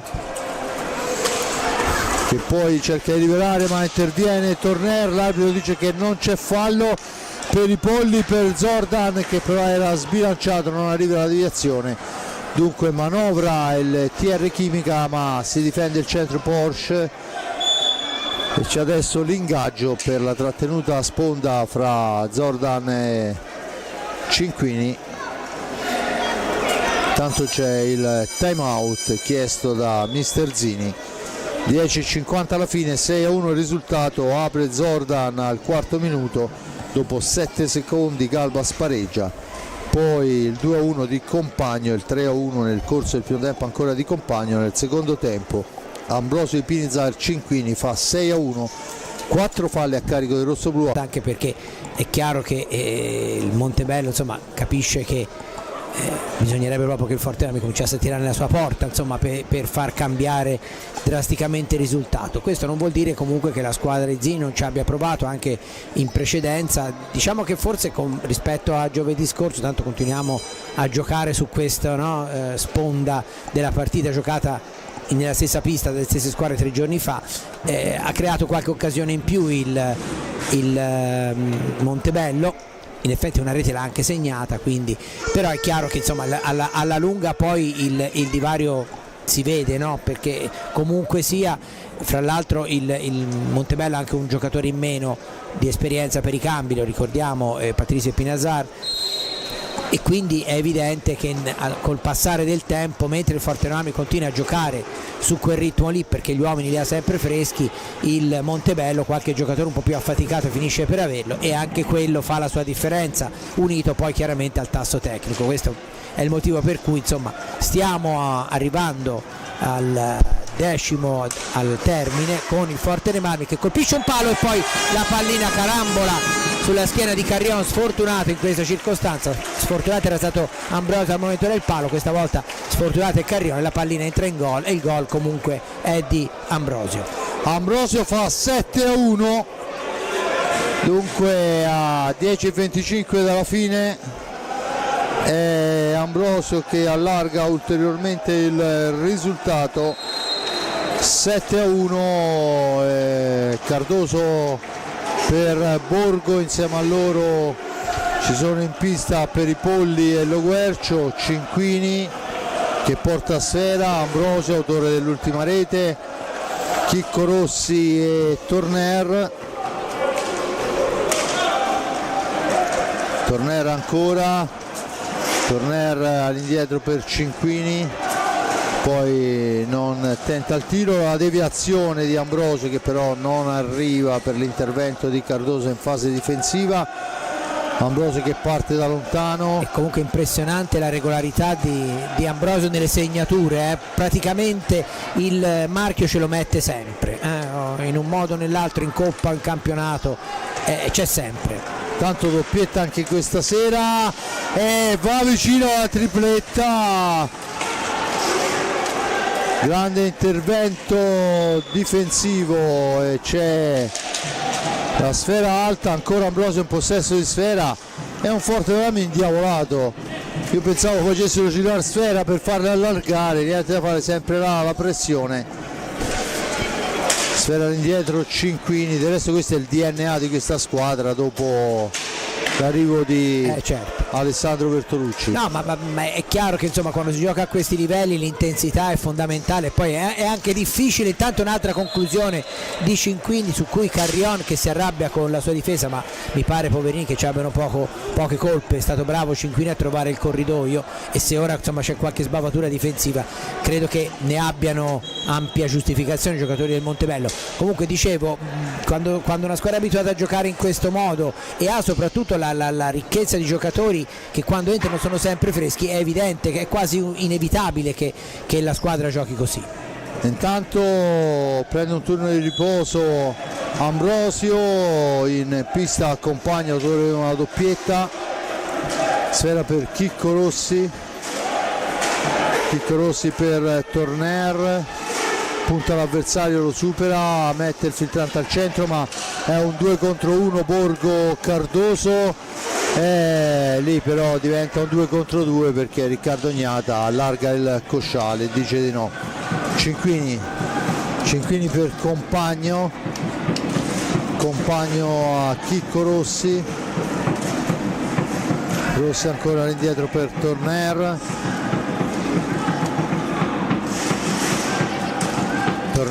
Rossi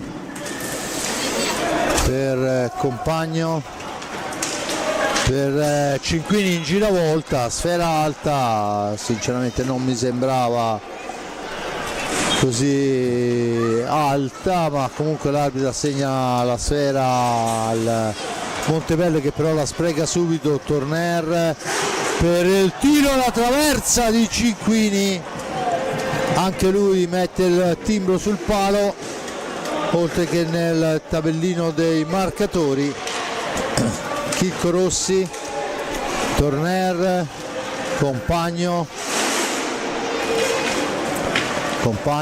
arriva dietro, la serve a Rossi e poi alla conclusione alta sopra la traversa, c'è la punizione in favore del Montebello. 7:29. Rossi ci sta provando ripetutamente Giulio, ma al momento poca precisione, un po' di sfortuna. Di fatto 7-1 il risultato quando mancano 7:28 alla fine della gara, con Torner in netto anticipo su Lombardi, legge bene tutto, poi la serve per Cinquini, sporcata la conclusione. Ancora Compagno, ma c'è questa volta la buona fase difensiva dei Peripolli, da questi a Borgo per Cardoso, e arriva il quinto fallo a carico del rossoblu. Borgo, che è cresciuto tantissimo, Giulio, nell'arco di questo campionato, è il giocatore da cui passano le insidie più pericolose. Adesso ci prova Cardoso a posizione defilata, ma non trova la porta, e siamo già dall'altra parte con Compagno, che poi fa tutto da solo. Mamma mia, è Compagno, e questo lo dobbiamo rivedere, l'arbitro non assegna, Giulio. Forse ha segnato una stecca alta, io non so che cosa ha fischiato, ma di fatto ci ha tolto una gioia infinita, perché non ho capito bene che cosa abbia fischiato. Di fatto aveva fatto un pallonetto straordinario. Ancora Chicco Rossi per Torner, attaccato da questi a Compagno che semina il panico, poi un filtrante, la sfera rimane lì, Carrion la spara lontana. Dicevamo che le incursioni più pericolose del Montebello passano dalla stecca, e questa volta è Gnata a salvare molto bene su Lombardi. Passano la stecca di Borgo, fatemi finire sto discorso, calmatevi 2 secondi. Comunque occasione da una parte e dall'altra, bella anche quella di Lombardi, che era riuscito ad alzarla giusta. È stato molto bravo Gnata, intanto un alza e schiaccia di Rossi che Carrion salva quasi sulla linea. Adesso comunque Rossi... concordo su quello che forse fra un po' ce la fai a finire di dire su Borgo. Sì, tutte le sfere arrivano sulla stecca di Borgo, è lui che distribuisce. Adesso il gol di Cardoso arriva quando mancano 5:24. Cardoso fa 2 per i suoi, 7-2, e c'è il time out chiesto da Mister Zini. Poi non so se la regia è riuscita a cogliere il gol non gol di Compagno, ma ci farebbe piacere, se è possibile, rivederlo quando c'è un attimo, perché sinceramente non ho capito cosa abbia fischiato l'arbitro. Questo è il gol di Cardoso. Questo è il gol di Cardoso. No, non si è visto. Vediamo se c'è la possibilità, magari anche più tardi, insomma la regia ci sta lavorando per cercare di recuperarlo. Intanto dentro Mattia Tahiti a prendersi, ecco il replay, la sfera parata. A me non mi sembrava né stecca né palla alta. No, penso che abbia fischiato la stecca alta, ma non mi sembrava. Non mi sembrava, insomma, questione di centimetri comunque. Diciamo che ci ha rovinato una gioia immensa, perché questo andava messo nella videoteca dei gol più belli del campionato. Avevano ricominciato a giocare prima che finisse il tempo del time out. Ragazzi vogliosi, 7-2 il risultato. L'ultima rete di Cardoso è arrivata praticamente al 19:39. La sfera a centropista, bisogna aspettare il fischio dell'arbitro. Arbitri che ricordo sono il signor Brambilla e Marinelli. Torner in possesso di pallina per Compagno. Su di lui si porta il numero, ancora stavolta c'è il rigore sacrosanto. Ormai quando fischia l'arbitro non è che do per scontato quello che ho visto, dunque il rigore per la stecca fermata a Torner. È stato, diciamo, uno dei falli più visti stasera, non fischiati in proporzione a quanti se ne è visto, il tiro Ambrosio. Dunque al 20° esatto, vediamo se Ambrosio riuscirà a superare Carrion. La terza rete personale, l'8-2, è impressionante. Dopo il gol del Montebello, un minuto scarso, il Forte dei Marmi torna a +6. E dovrebbe essere la 40ª rete di Ambrosio, o mi pare? Dunque Ambrosio era a quota, sì esatto, era a quota 37, le 3 reti di stasera lo portano a quota 40, così come da quota 13 sale a quota 15 compagno Ambrosio, Gil. E diciamo che Gil un gol lo meriterebbe stasera, non che ne abbia bisogno, non che ne abbia però bisogno, effettivamente ma dopo 3 sicuramente assist ha fatto un lavoro straordinario, ma come sempre del resto non è che ce lo inventiamo noi, ragazzo. È impressionante pensare che Gil 42 anni, 44 tira anni. ora Gil, para La reattività 1980 e il gol di Lombardi, grande tiro dalla media distanza di Lombardi che Gran supera Tahiti 8-3.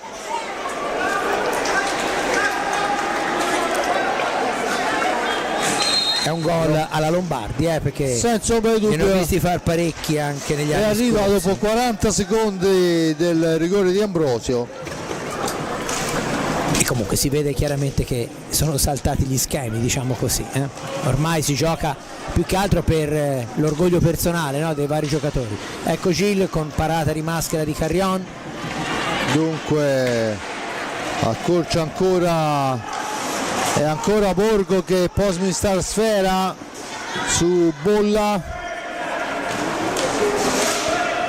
Simone Bolla, ma la pallina schizza lontana, se ne impossessa Torner, la serve Ambrosio per Gil, per Ambrosio, e anche in questa occasione ha dato una stecca alta, in realtà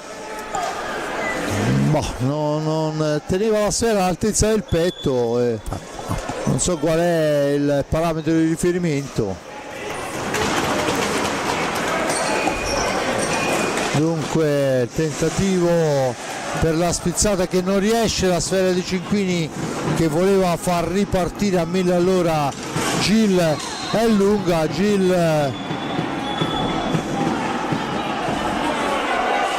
ha dato il fallo di squadra a carico, si è sbagliato sicuramente l'arbitro, ha dato il fallo di squadra a carico del Montebello.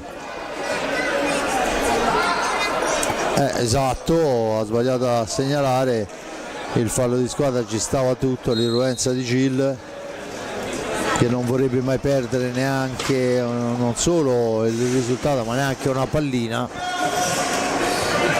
Ancora Lombardi, autore di una ottima prestazione, poi ancora Lombardi che ci prova, c'è adesso il fallo per la stecca fuori dall'area di competenza di Mattia Tahiti, la sera recuperata da Pedro Gil, Gil ancora, poi in una qualche maniera Borgo lo ferma il passaggio.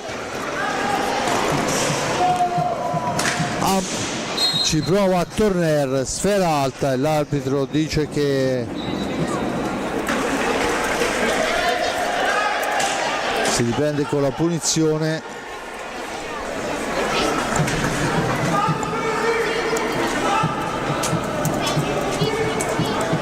Ancora da ripartire Zordan, Lombardi che cerca di andarsene in dribbling e poi l'appoggia all'indietro per Borgo.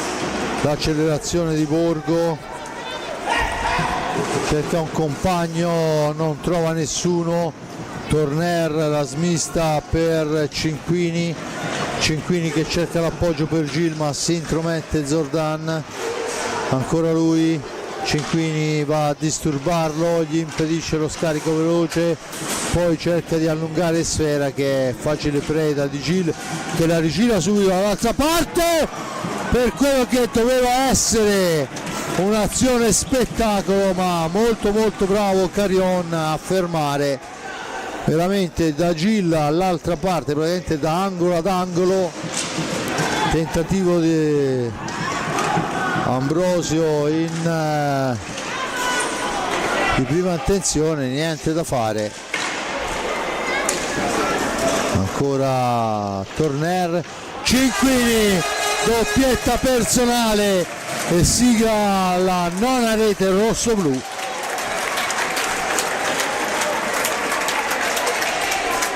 Dunque 1:27 alla fine, il risultato recita 9-3. Anche in questa occasione servito molto bene ma conclusa altrettanto. Adesso c'è il settimo fallo da parte di Torner e il richiamo ufficiale a Bertolucci, che non era d'accordo con la decisione del signor Brambilla. Era già stato infatti.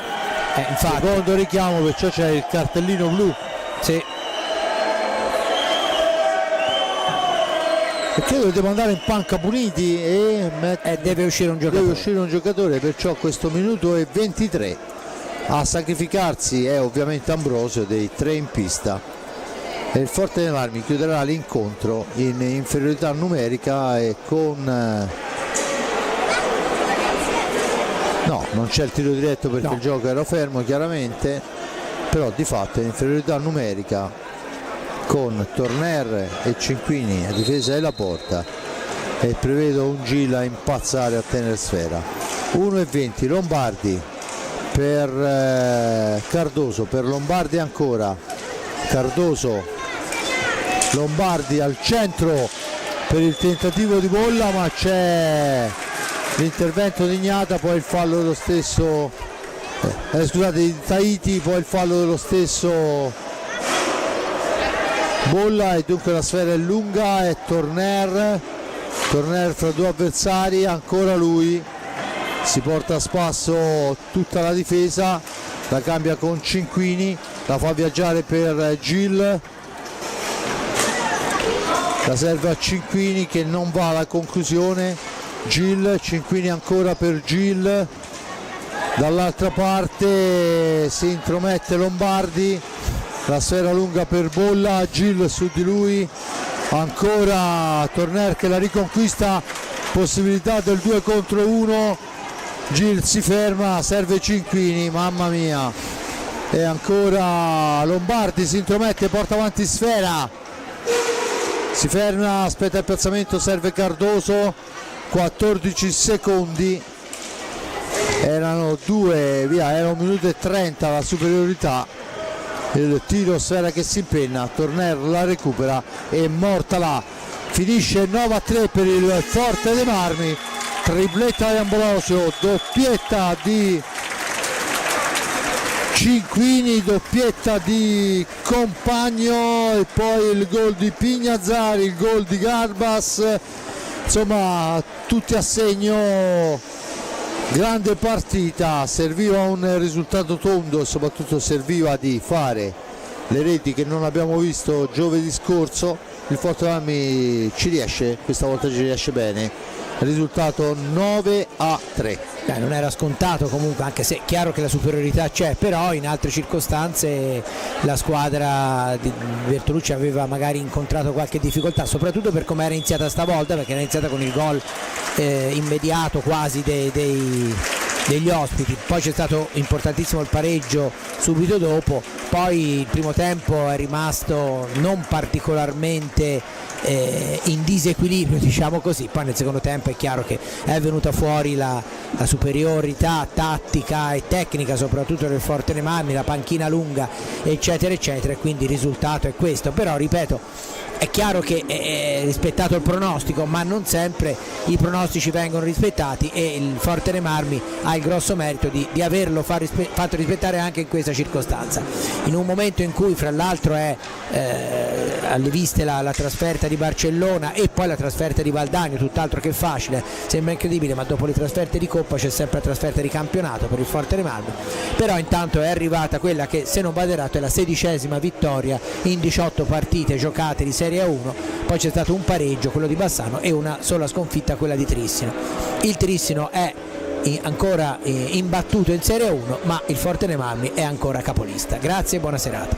Dunque non cambia praticamente niente nella classifica per quanto riguarda i piani alti, in attesa chiaramente della chiusura di Bassano Follonica, che al momento sono sul 2-2, c'è il 10° fallo del Follonica quando mancano una manciata di secondi, 3 minuti e 28 per la precisione alla fine.